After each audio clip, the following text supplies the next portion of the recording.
proyecto Máxbara, Arabización, Islamización y Resistencias a través de los espacios funerarios del sureste del Andaluz pretende realizar un análisis total de lo que son las necrópolis andalusíes. Se trata de un estudio a través de tres vertientes: arqueológica, a través de la cual pretendemos geolocalizar y ubicar todas las Máxbaras que se encuentran en Granada, Málaga y Almería. Desde el punto de vista antropológico, pretendemos realizar un análisis del ADN de los muertos y de los difuntos encontrados en el sureste del Andaluz desde el siglo VII hasta el siglo XV. Y finalmente, desde el punto de vista histórico-documental, se va a realizar una revisión de todo tipo de fuentes jurídicas, documentales, archivísticas, epigráficas, todo ello en aras de responder a la principal pregunta del proyecto, que es analizar la arabización, la islamización y la resistencia que hubo en el sureste del Andaluz a lo largo de todo el periodo medieval. Este proyecto es único hasta el momento, puesto que si bien existen muchos estudios sobre necrópolis, todas de ellas aisladas, por ejemplo la de Pamplona, la de Lorca u otras de aquí, por ejemplo la de Elvira, no ha habido hasta el momento ningún proyecto que trate de reunir todos los datos que tenemos sobre las macabres, sobre las necrópolis islámicas. Entonces, por una parte, trata de sistematizar toda la información que poseemos sobre las necrópolis, y por otra, pretendemos responder a preguntas históricas totalmente novedosas, como son cómo se islamiza la población autóctona y cómo se procede a la arabización, es decir, a la adopción del árabe como lengua vehicular y oficial posteriormente. Este hecho de que no se haya dado antes viene por una parte porque evidentemente existe una marginación por los temas andalusíes, y eso se puede observar en todos los diarios de excavaciones de los años 80, donde se daba siempre prioridad a la arqueología romana, a la arqueología clásica, y se abandonaba, se marginaba a todo lo que tenía que ver con lo árabe, con lo norteafricano y, en definitiva, con lo que no casaba con los prismas eurocéntricos, ¿no? Entonces, por una parte se debe a esos prejuicios, pero por otra también, hay que decirlo, se debe a la precariedad laboral y de la investigación española. Desde el punto de vista antropológico, pretendemos realizar un análisis totalmente novedoso, puesto que si hasta el momento la pregunta había sido siempre en qué medida había influido el ADN norteafricano, árabe, en la península ibérica, nosotros pretendemos realizar un análisis de la evolución del ADN medieval, es decir, un estudio de cómo el ADN va evolucionando a lo largo de los siglos medievales, incluso retrotrayéndonos a la etapa inmediatamente anterior al medievo, es decir, al siglo VI, VII, la etapa visigoda.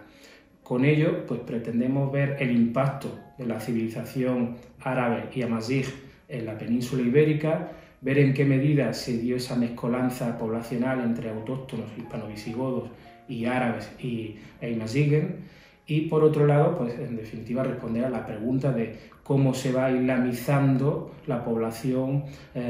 hispana a lo largo de los siglos medievales.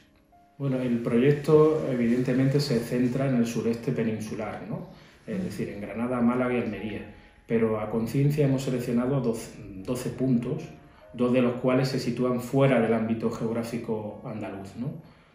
Uno se sitúa en Mértola, en el Alentejo portugués, lo cual nos permitirá establecer comparaciones de ADN, sistemas de enterramiento, tipología de fosas, y otro se sitúa en el norte de África. La idea es comparar las tipologías de sepulturas, realizar análisis antropológicos de estos restos y ver en qué medida existen similitudes en el ADN dentro y fuera de la península, y en definitiva conseguir una imagen global, ¿no?, de lo que sería el proceso de arabización e islamización a lo largo del periodo medieval. Nuestro primer congreso internacional, en él vamos a presentar los principales resultados obtenidos hasta el momento. De hecho, ya avanzo que hemos realizado pruebas de carbono 14 a restos óseos de Mértola. Estamos trabajando ahora en una necrópolis importantísima y que creo que va a dar resultados muy interesantes para el proceso de islamización, como es la de Jabal Faruk en Málaga. E incluso pues, estamos reuniendo toda la información que está en los diccionarios biográficos y en los compendios jurídicos para, pues, primero, reconstruir la historia individual de Al-Ándalus, la historia, podemos decir, individual de los cementerios, ¿no? Es decir, conseguir recuperar los nombres de los principales personajes, ya sea masculinos o femeninos, enterrados en las principales necrópolis andalusíes. Y respecto a las fetuas, por ejemplo, pues estamos intentando delimitar cuáles son las normas jurídicas que imperaron en Al-Ándalus desde el principio hasta el final del periodo medieval. Bueno, trabaja en este proyecto de investigación pues, catedráticos, profesores titulares y arqueólogos e investigadores independientes, ¿no? Tenemos historiadores, arqueólogos, arabistas, como es el caso de María Antonia Martínez Núñez, también biólogos. Bueno, el proyecto lleva solo un año de trayectoria y a pesar de ello, pues sí que ha habido un interés importante, sobre todo en la comunidad de arqueólogos, ¿no? En la comunidad científica. Hay antropólogos con los que vamos a trabajar de codo a codo, entre ellas la gran antropóloga Silvia Broveil, de la UGR también, o también algunos investigadores norteafricanos, ¿no? Que se han interesado pues, no solo en participar en el proyecto, sino en aportar pues, material, ¿no? para comparar los restos del norte de África con los peninsulares. Bueno, este proyecto informa muchísimo sobre los vivos, ¿no? Desde el punto de vista pues, simbólico, desde el punto de vista del pensamiento, de la concepción que tenían los vivos del más allá,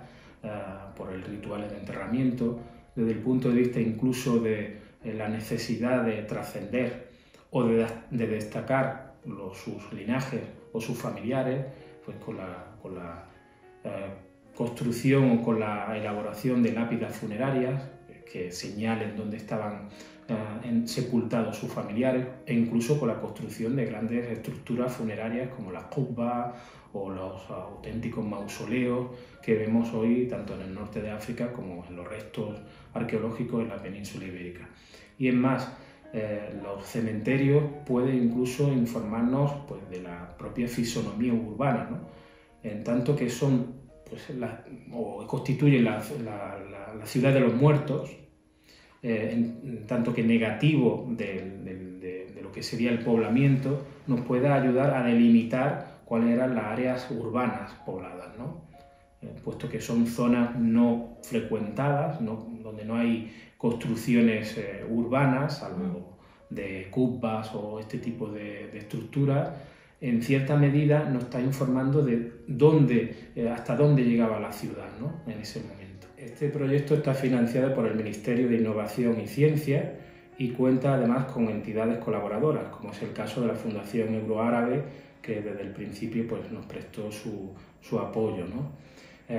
Participan en el proyecto miembros de la UGR, de la UMA, de la Universidad de Málaga, del INSAP de Marruecos y una serie de arqueólogos e investigadores independientes que yo creo que complementan bastante bien el equipo de trabajo.